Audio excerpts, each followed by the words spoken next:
Good afternoon, ladies and gentlemen. Fáilte isteach. Tá síocháin an seo. There are seats up at the front. Get over your native Irish reservation. Find a seat and move from the back of the hall, said the Reverend Mother. Please sit. This is a wonderful programme. That's a Freudian slip there, straight up. Ladies and gentlemen, everybody is so welcome. I can't say how much Aoife O'Neill, my dear colleague who's been leading on this with other colleagues, Mary Deedy, have been looking forward to today. When Paul came to see us a little while ago to talk about, in the margins actually, of the launch of Creative Ireland here in January with Minister Heather Humphreys, we said, yeah, let's do something to shine a light on Galway and the wonderful international festival that's happening there. We know that there are many, many beacons of culture and change in Galway. The President of the National University of Ireland Galway is here today, President Browne. Very, very welcome. We've had Druid here recently. We know of the many, many talents that flow through this wonderful city, like the Carib creativity is in the DNA and in the culture and the geography of Galway. So welcome. Today is a really, really important day for us here in the Consulate. It's important in different ways for all of us here in the room, and I want to begin by acknowledging that it is the anniversary of the shooting of Richard Moore, who was blinded 45 years ago today by a rubber bullet in Derry, Londonderry in Northern Ireland. He's here with us, Richard, if you would stand up, please.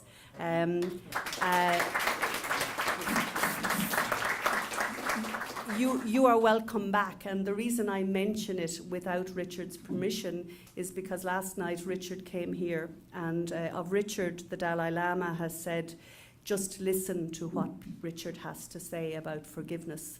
And he told his testament of, through his memory of as a 10-year-old child being blinded and his journey to turn his experience and that memory into a loving reconciliation with the man who shot him. And they are now the best of friends.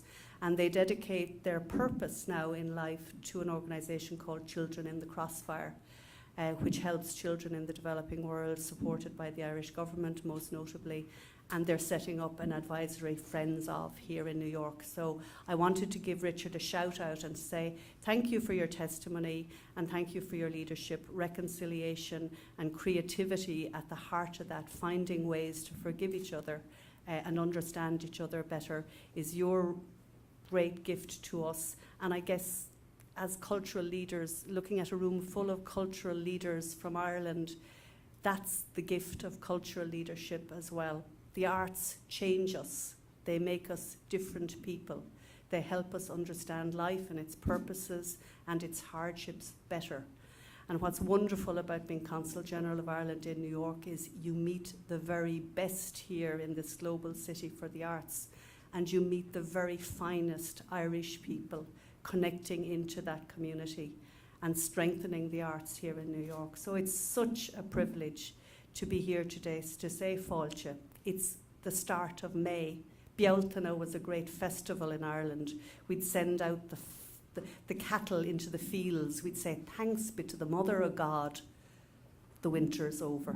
So isn't it wonderful that we have a fine day to think, looking into the summer, this great, hopeful International Arts Festival is going to happen, and looking beyond that into a magical year of 2020 when Galway becomes not just our favourite city for culture in Ireland, but the most important city in Europe for culture, in the same way that Derry, Londonderry was a couple of years ago and was the better for it as well. Ladies and gentlemen, it is my great pleasure to give the podium now in a she steps out again, he steps in again move to the CEO of the Galway International Arts Festival. John, you have the podium. Fáilte.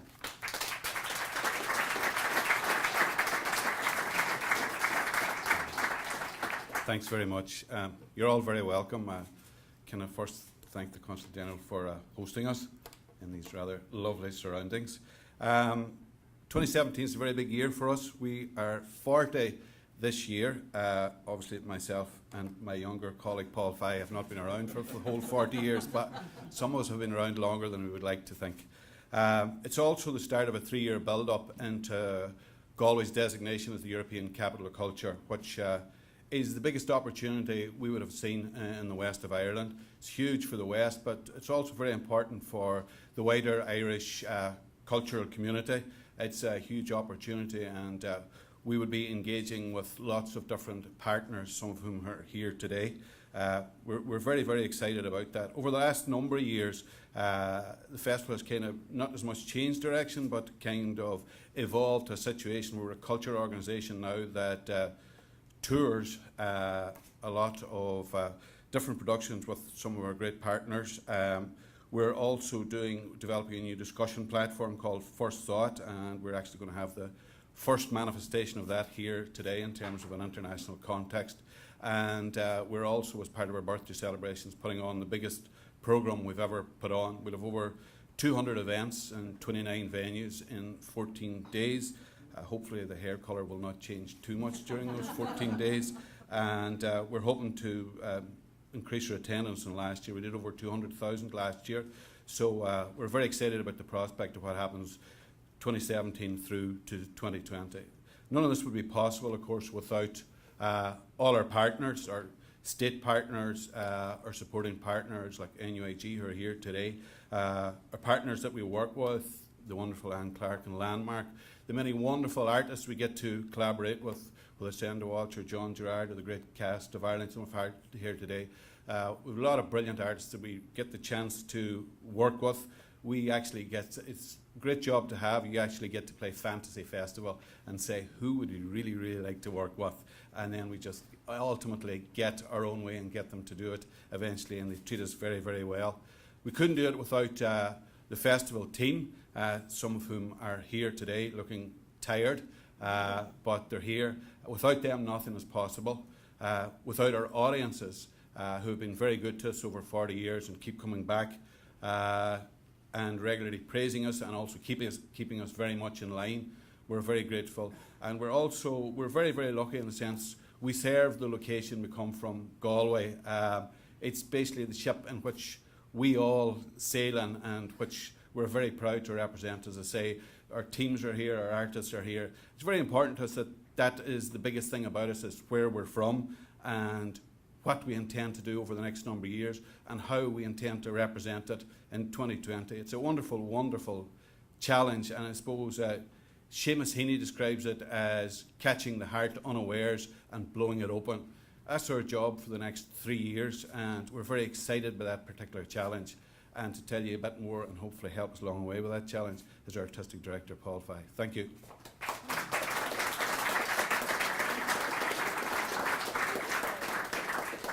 Thank you very much, John, and thank you all. It's a real pleasure to be here in, I think, one of my favourite cities in the world, New York. And to echo John's word, thank you, Barbara, and to all of the good people here at the Consul for being so helpful to us on this particular trip.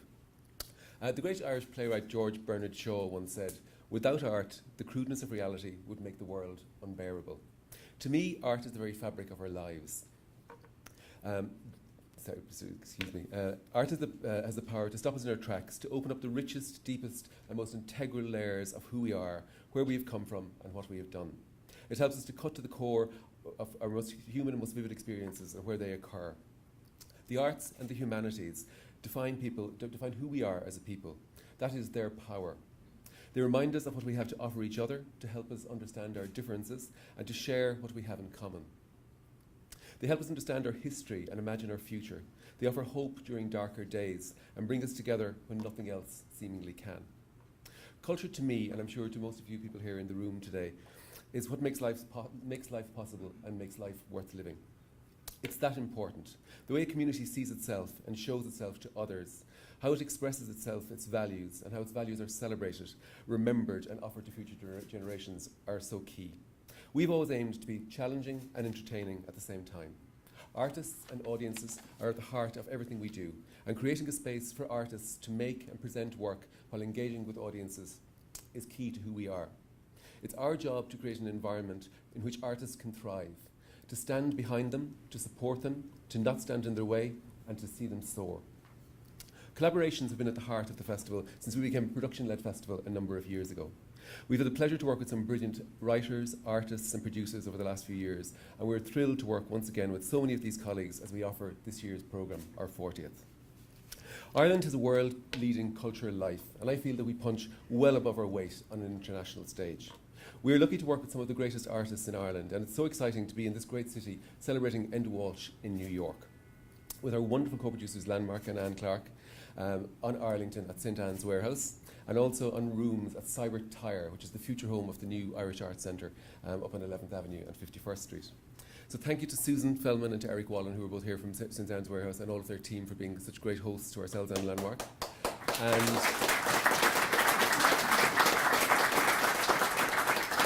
thanks too to Aidan Connolly, who's actually in Ireland today. He's back at the weekend. And to Rachel Gilkey from the Irish Arts Centre, who are here, and to Matt for being so supportive to us up at 11th Avenue. Well, I'm also delighted that so many of our Arlington and Rooms teams, creative teams and casts are here. And it's great that so many of them will be back with us in Galway again this summer as we present the world premiere of another work by Donnacha Dennehy and Enda Walsh, the second violin. I was going to say the last hotel was his previous one. The Second Violinist, which is a Landmark Productions and Wide Open Opera production. And it's the first full-scale opera that will ever have been staged in Galway, and we're really delighted that it's going to be part of the 40th festival. And also, another Enda Walsh work that will happen during the festival, which is the fourth in our series of Rooms, is called Bathroom, featuring the voice of Tom Vaughan Lawler. So 2 great premieres to look forward to. I'm also delighted that the artist John Gerrard, who has worked with us over the last few years, is also here. John had an amazing opening in the Simon Preston Gallery in Broome Street on the Lower East Side on Saturday. And he's one of our most internationally celebrated artists. And his new work, Flag, will premiere in Galway in July. And he's also one of the key artists we're working with on a huge project where he's going to build 3 mirrored pavilions for 2020 as we celebrate the European Capital of Culture. So I'm delighted to welcome John here this morning as well. So to tell you another little bit about this year's programme, the world premiere of a new play, Wojciech in Winter, by Conal Morrison, another Landmark and Galway International Arts Festival co-production. The Maverick director Emma Rice, a major exhibition by the Brazilian artist Ana Maria Pacheco, new theatre productions from Galway's fantastic Druid Company, the Abbey, our national theatre, and London's Old Vic, Beach Boys legend Brian Wilson at the absolute big top. Our series of First Thought Talks this year looking on the whole notion of power, including the amazing Syrian architect Marwa Al-Sabouni, and a whole number of other art forms across theatre, dance, music, visual arts and street make up part of what the 40th Galway International Arts Festival will be. So in Galway, culture really matters. It's part of the heartbeat of our people and place. And we'd like to introduce our first short video, the first of 2, which I think captures the essence of both Galway and the festival.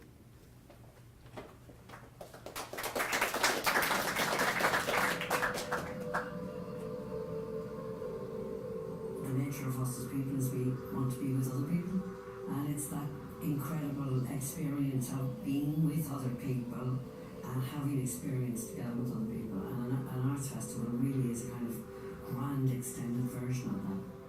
And I think it is that in Galway making art has always been an intrinsic part of the community, and that's critical.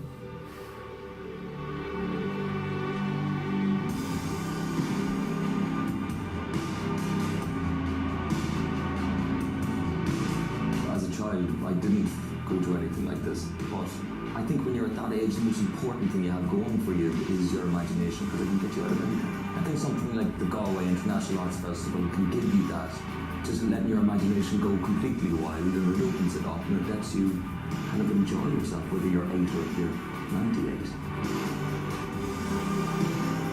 You walk down the street in Galway to see it's an alive and electric place. The whole sort of buzz of the festival is very, very special. Culture is my everything. When the thing about sort of art and sort of culture, it looks in between the cracks. It's an extraordinary thing. Going in there, I was just blown away by it, actually. It was like a temple, and just to sit and you take that time out from life, it was a beautiful experience in there. I don't quite know if there's any other city which would have that density of audience participation. Words can't describe how good it was. I loved it. Very powerful. The performances were extraordinary.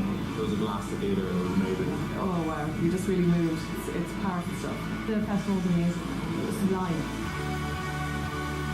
As an arts festival, festival, it's always been the one that has brought the most eclectic and the most interesting work from around the world.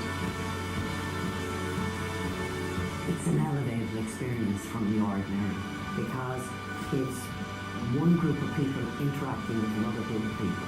It is special, it is unique, and that's what's really powerful.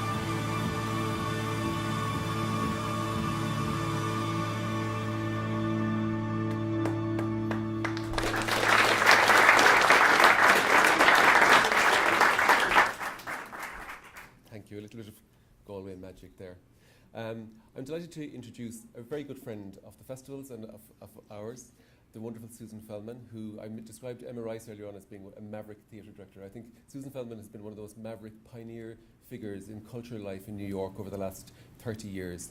And she's the founding artistic director and still the artistic director of St. Anne's Warehouse. And together with Eric and with the great team of St. Anne's, they've built this magnificent new theatre in Dumbo between Brooklyn Bridge and Manhattan Bridge, which I encourage all of you to see. That's where Arlington is taking place. And Susan has been a leading light of cultural life in New York, and she's no stranger to Galway, having been to the festival on many occasions. So I'd like to invite Susan to say a few words about her time in Galway and on the festival. Thank you.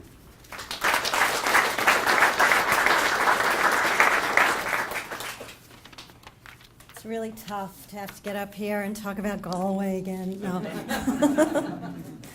It's such a pleasure, actually, to be able to honor and congratulate the Galway International Arts Festival on your 2017 season, which really looks fantastic, I have to say.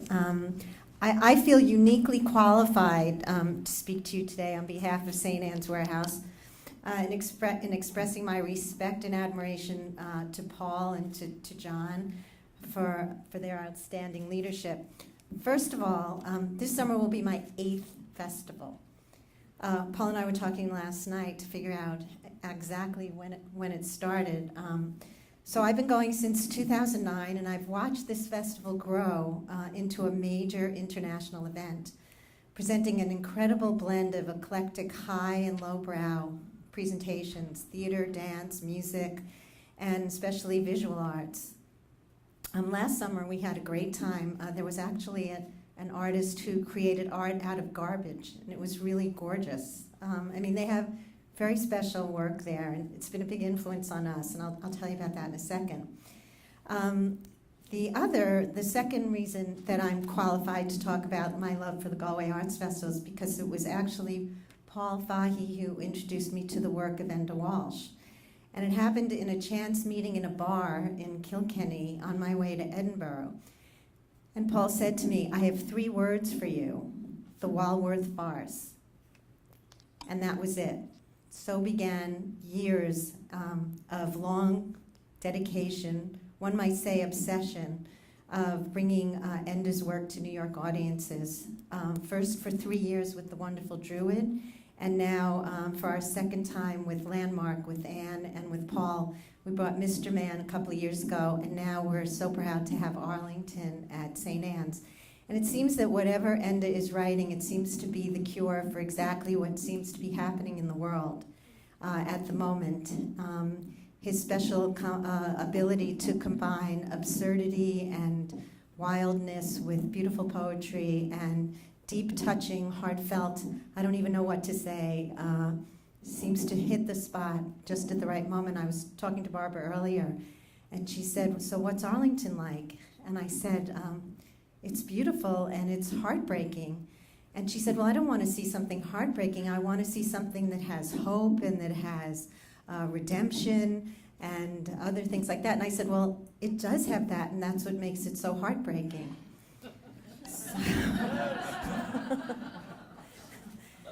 So it's been a lot. It's meant a lot to America, I have to say, to be the receptors of that kind of work that's been coming to us from Ireland, certainly through St. Anne's for the last 8 years, and in particular through Enda and his wonderful performers who are here today. To say that we share a partnership, I think, is to understate what I think is a very deep friendship and sense of common purpose at the heart of St. Anne's collaboration with Landmark Productions and the Galway Arts Festival, and Anne and Paul.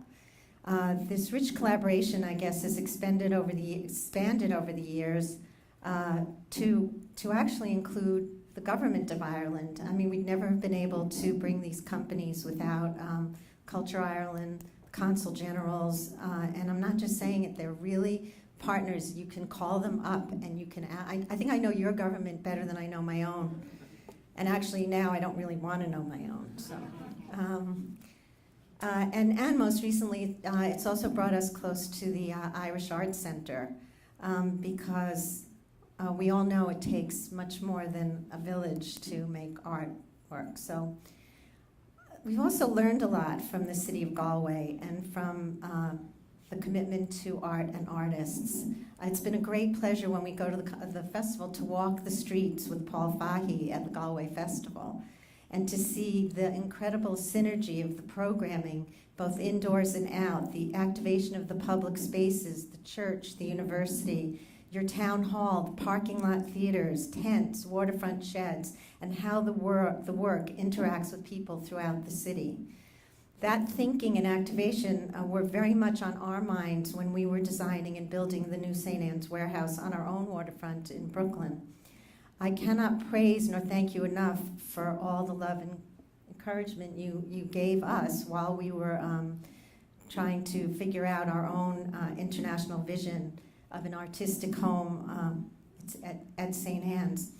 It was also amazing for Eric and me last summer to go directly from the disaster of Brexit in London to the ecstasy of the crowds on Maingard Street when Galway won the City of Culture 2020.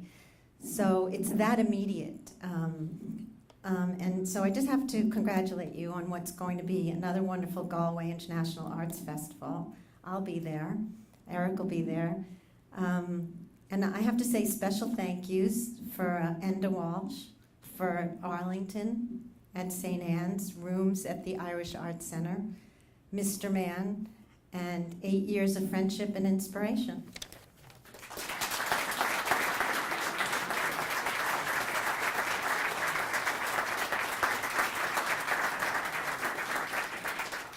Thank you very much, Susan, for your very kind words. Thank you. So First Thought, which John and I have both mentioned, is our platform for ideas and discussion. And we're delighted to introduce a short insight to what First Thought is and how it works right now. And it's a platform that moves beyond culture to where a broader range of ideas can be discussed and where creativity extends beyond what we understand as traditional art and culture. This year's First Thoughts programme focuses on power. And this morning's discussion will feature Galway native Gavan Hennigan, who's in front of me here. And Gavan is truly an extraordinary and brave adventurer, some might say foolish Gavan, who's overcome an incredible series of difficult personal situations and taken on these just unimaginable challenges, really. And his most recent one being where he rowed solo across the Atlantic Ocean and thankfully made it in one piece. And he's aiming at some point in the not too distant future, we hope, to make that journey back from New York to Galway. So I'm delighted to welcome Gavan, who will be joined in conversation by another great friend of ours, Belinda McKeon, who's a wonderful journalist, a fantastic novelist. I'm sure many of you will have read some of her books, and also a great playwright. So would you please welcome Gavan Hennigan and Belinda McKeon.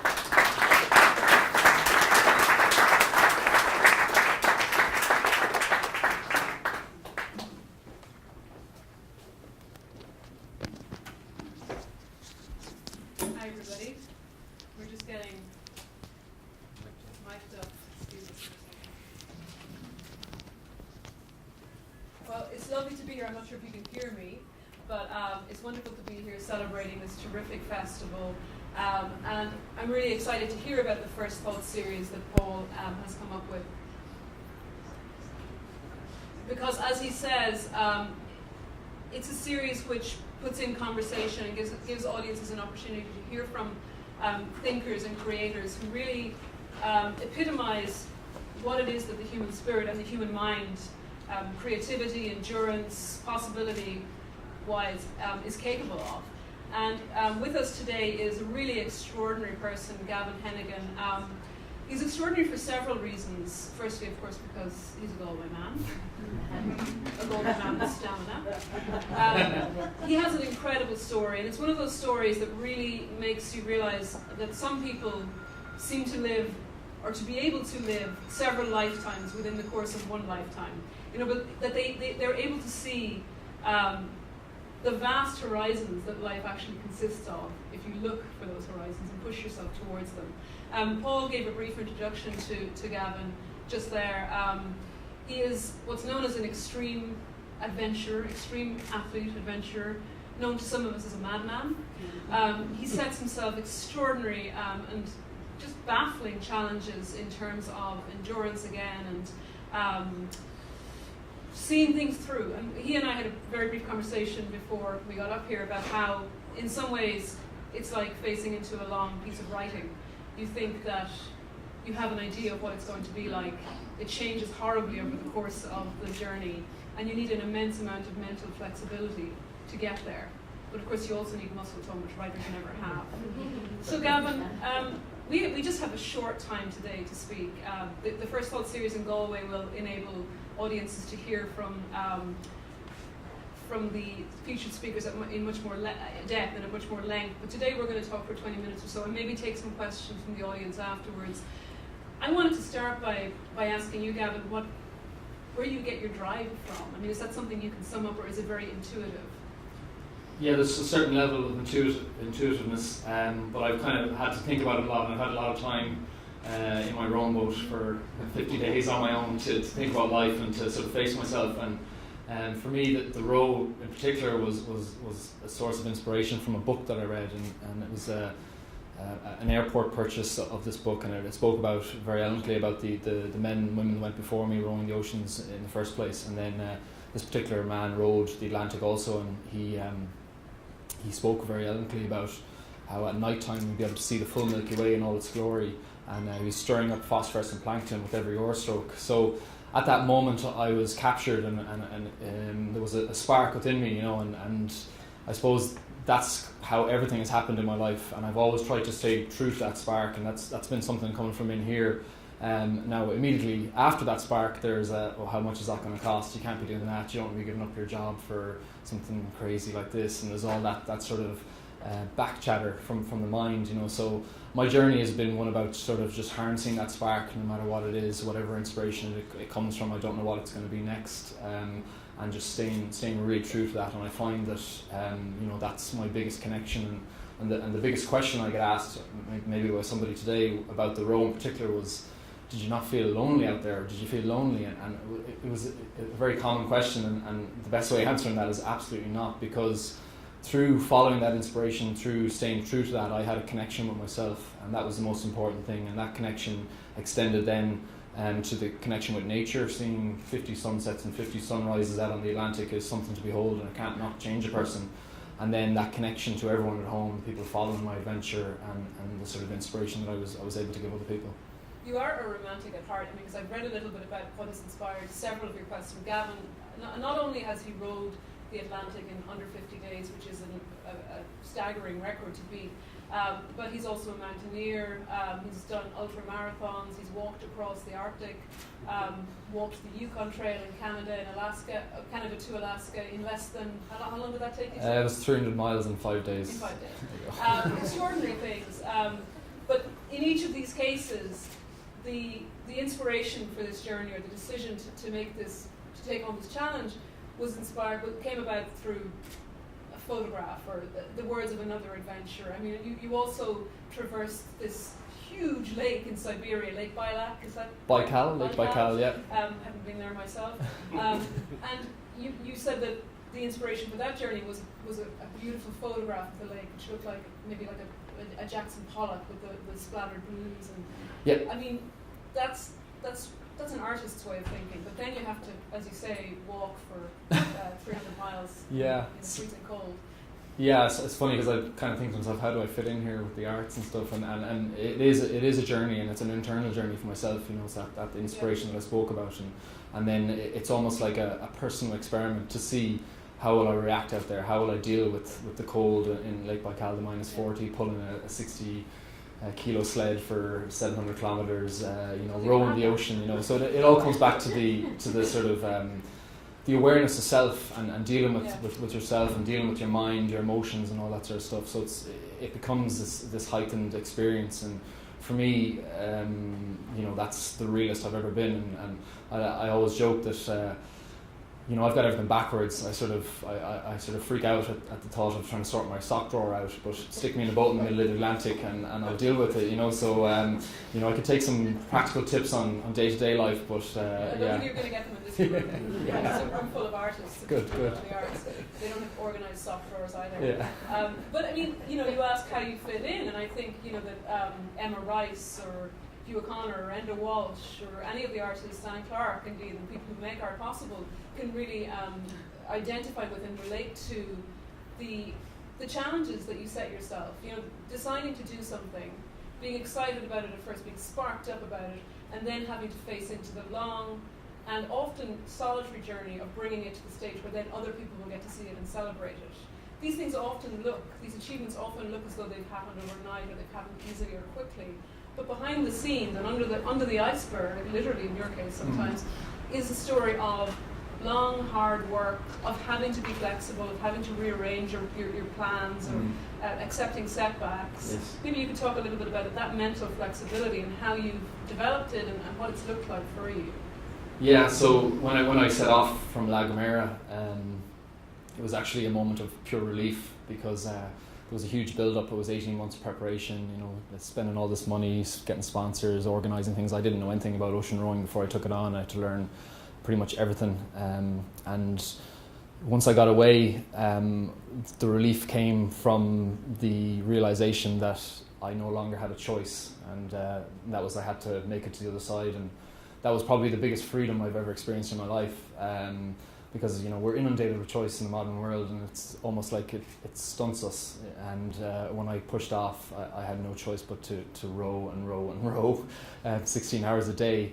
But every day I was faced with the ocean, and it's a very dynamic, incredible place, and it's very, very honest. It's trying to kill you all the time, and you just have to try and deal with it in any way you can. But it became, as I said, a mental and internal battle with myself to try and get through those 50 days, because it's huge monotony, just seeing sky and water every day. I spoke about the marine life that I saw, and I can list it all off, and it sounds amazing, but You got sick of it, didn't ultimately, well, no, it could be 10 days before I saw absolutely anything, because there's a whole lot of absolutely nothing out there. So, and then every day the weather would change, the winds would change, the boat would get pushed in different directions. And at one stage I thought I was going to break 45 days in the beginning because I was going so well, and then by the halfway I thought I'd be lucky if I broke 55 days. So it was a constant lesson in letting go, having to just let go and bring myself back into the moment. The mind was always trying to jump ahead and think, when am I going to make it to the side? And it was just creating this sort of mental exhaustion, so it was just trying to keep the mind and body in the same place, just deal with that shift that I was doing. I'd row for 3 hours, I'd rest for 1, and then in the night time I'd sleep a little bit extra. So I was rowing 16 hours a day, and hugely monotonous, but I had to, as I said, just really keep it in the moment, and that was the key. I mean, I'm wondering, because you didn't sleep very much, right? It's not possible in those circumstances, I'd say, to really get a good night's sleep. Yeah. But yet sleep is so important for the creative process, and I imagine also just for the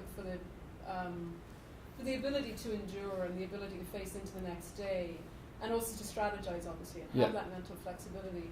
So, I mean, how did that work for you? If you weren't sleeping a lot, where do you think you got those reserves from? I suppose I actually had a thing written on the back of my boat, and it said I'm 100% prepared to suffer, and it was I was climbing Annapurna in the Himalayas with a Swedish mountaineer, and it was in the middle of winter a few years ago, and it's the most dangerous mountain in the world to climb. For every 3 people that climb it, 1 dies trying, and we didn't summit that particular year. And this Swedish mountaineer walked up to me, and he was so committed to trying to make the summit that he looked at me in the eye and said, I'm 100% prepared to suffer. And I was really taken aback because I just wanted to go home at that stage. So I suppose it was just that commitment to facing no matter what it takes to see out the goal, and not being afraid of sort of going through the suffering or whatever it takes to endure it, and again, it all comes back to the mind. When I sit here and when people sit here and they think about rowing the Atlantic, it's it's a huge daunting thing. But anyone that I've met, all these rowers down through the years, nobody's regretted doing it, and they've all gotten through it because they've made that commitment to themselves to do it, and they've pushed the boat off and they've prepared right. And ultimately, I think that once you get out there and do it, it's very, very possible. Well, I want to also come to the backstory here, which is another extraordinary story. And like Gavan, as a young man, as a teenager, 15, 16 years old, growing up in a house with an alcoholic father, and it was with that inheritance, with that perhaps even biological inheritance, but psychological inheritance. So himself became an addict and an alcoholic at a very young age, and really had been living, for the years that followed, from age 15 to 21, a wrecked life. I mean, you were living. On heroin, you were everything that you could think of. It was on the path to destroying you, and you had your low points, and you've written and spoken very eloquently about how rock bottom became the place you had to reach in order to move forward. But it's a lot of the work that Gavan does is the challenges that he takes on he takes them on to raise money for charity. And one of the charities that you raise money for is Jigsaw, which works with young people in Galway aged between 15 and 25. So that age group, the age group during which you struggled yourself. Young people who are experiencing mental health distress and all sorts of life distresses. And listening to you speak about having to stand up to your own negative self-talk, which I think is something that all of us can identify with in different ways. I mean, we all, especially the artists in the room, know only too well our inner censors and inner critics. But I think in your case, you have a very close experience of just how potentially life-destroying that can get. And that's part of what drives you as well, I imagine. I don't want to, I mean, because it's such a long or a fascinating story, but also kind of a complicated story. We don't have time to go into too much this morning of what it was like to be a teenager for Gavan Hennigan. But I suppose I would ask you, do you feel very far away from that phase in your life now, or is it something that you still think about or feel in touch with all the time? Is it still a sort of touchstone for you as you set your tasks and get past them? No, it's quite the opposite. It's my absolute foundation. Getting clean and sober at 21 and attempting to take my own life because I was gay. That today is my biggest source of strength. That's my biggest achievement. And it doesn't matter how many mountains I climb, how many oceans I row. My biggest achievement is that foundation. So I'm very, very much in touch with that.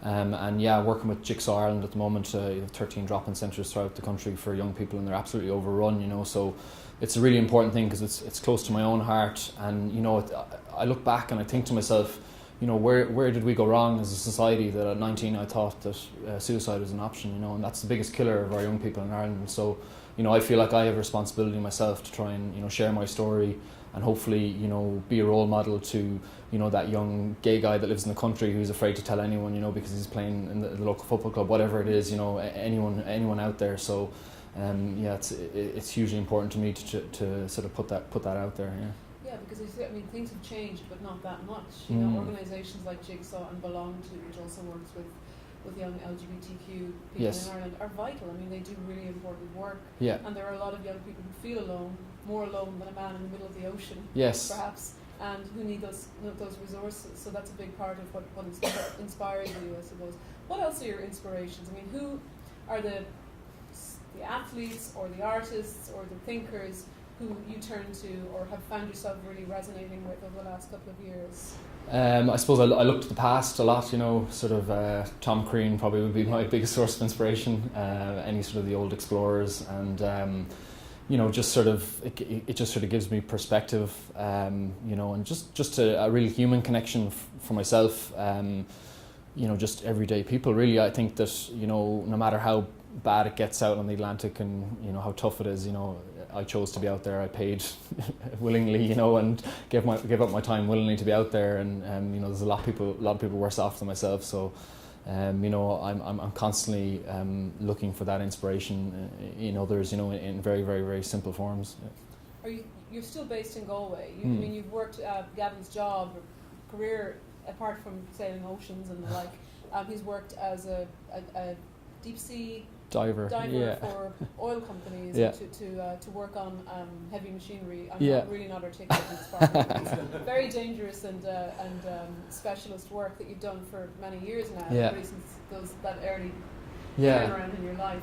But right now you're in Galway, or right now you're in New York, but at the moment you live in Galway, where you grew up in Browne, is that correct? That's correct, yeah. So you've still obviously got a big, I mean, the city and the county of Galway still mean a great deal to you, obviously. Yeah, I've spent, I've been to all 7 continents at this stage, and I've worked in every bit of water in the world, Azerbaijan, Siberia, West Africa. It's been an incredible journey. After I got clean and sober, I spent a couple of years in Ireland, and I went to Australia, qualified as a diver, and had this incredible life for 10 years, and I've since moved back home the last couple of years, and I love being in Ireland. It's funny that I was just telling someone before, Andy, about all these global challenges that I take on, and I train for them all on the west coast of Ireland. It's like it breeds very tough people. In the middle of winter, dragging a tire through Connemara, or else going for rowing out to the Aran Islands and back and stuff like that. So Siberia is nothing. Yeah, it is actually. Yeah, if you can put up with an Irish winter, you put up with anything. So.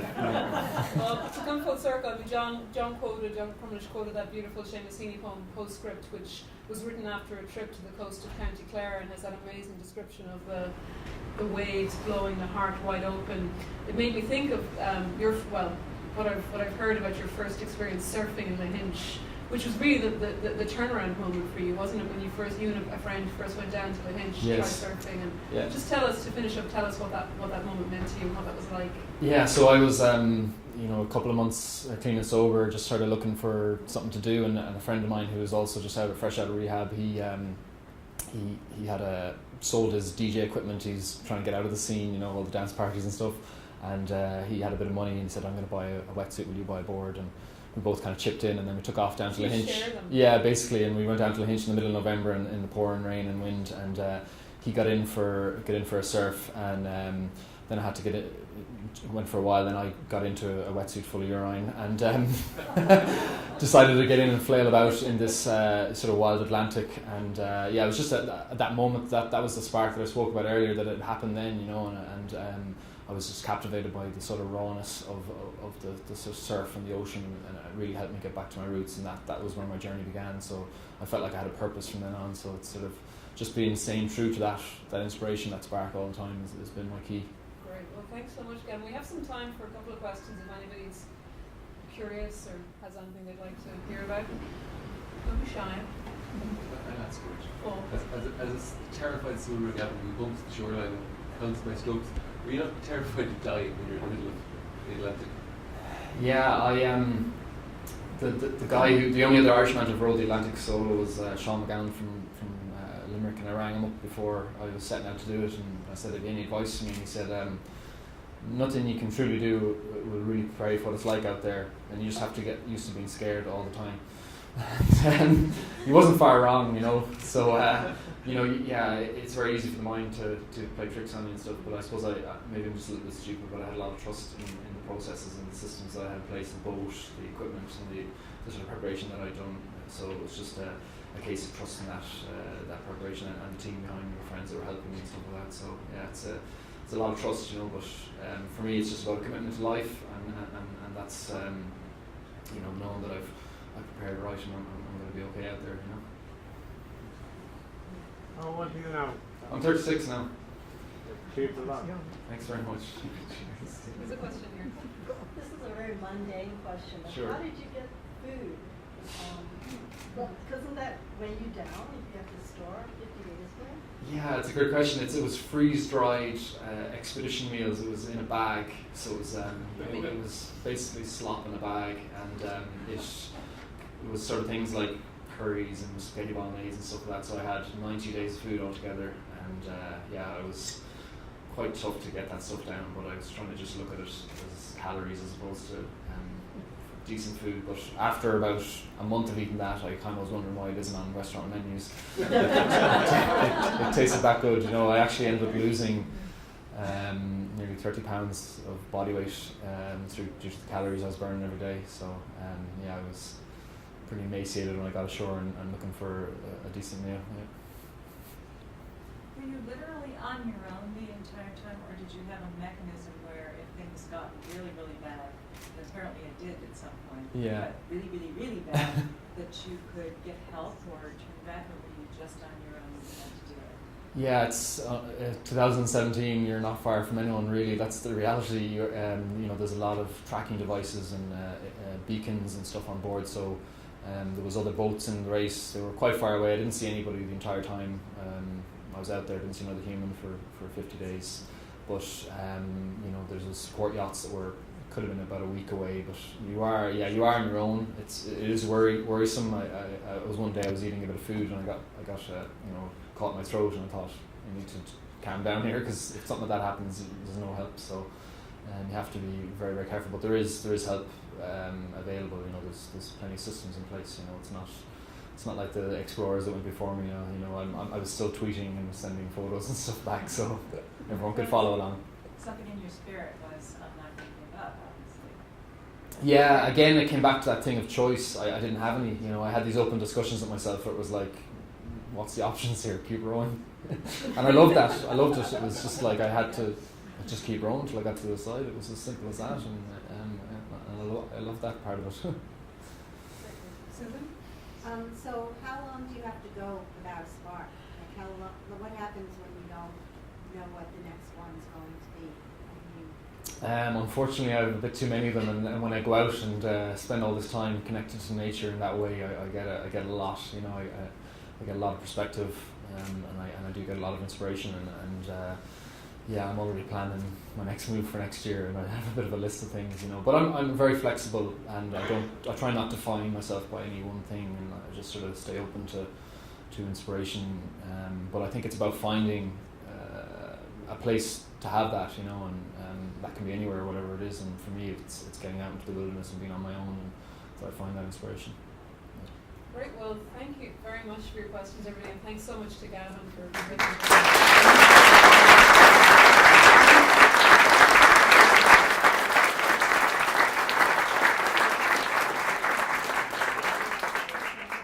Thank you very much, Gavin. Thank you very much, Belinda. Your poor mother, Gavin, is all I can say. So finally, we're nearly there. Thanks very much for bearing with us, everybody. We have one short little video that will sort of summarise the 2017 programme, hopefully to whet your appetites. So just a couple of thank yous. Thank you very much, Barbara, for hosting us this morning. It's been fantastic being here. Could I say one thing? Yep. To say one thing? If I may, before we go to this magnificent video, because I'll destroy the mood that it will set, to say that there are so many important people in this room that if I mention one, I will sort of alienate all, right? But I want to thank everybody for being here, and the people I want to thank most of all are the existing actors around culture who are partners of yours. Susan, thank you for being here. Jackie Davis from the Lincoln Centre, the Irish Arts Centre, Origin Theatre Festival, Kieran from the Irish Repertory Theatre. When you disappear over to your International Arts Festival in Galway, the beacons, the partners here, are big beacons for Irish culture, and that understanding that Gavan has spoken about so beautifully.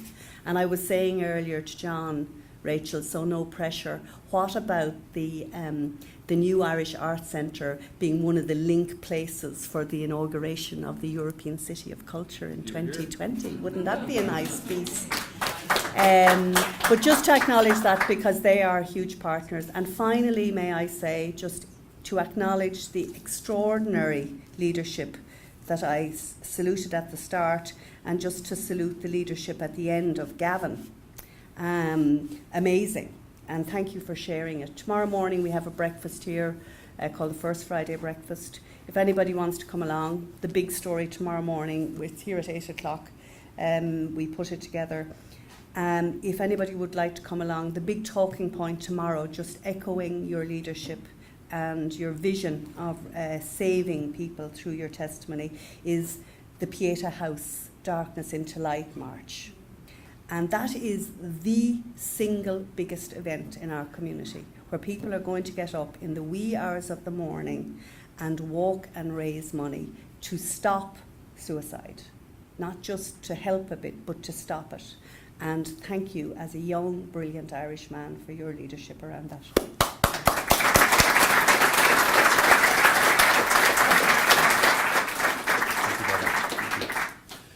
So finally, thanks very much on behalf of myself and John and our extended colleagues from the festival. Thanks a million for being here this morning. 2 reminders: Arlington at St Anne's Warehouse, don't miss it, and rooms at Irish Arts Centre, Cybert Tire, don't miss that. So the stages of Galway will be transformed in July, and here is a 2-minute video to whet that appetite. Thank you very much.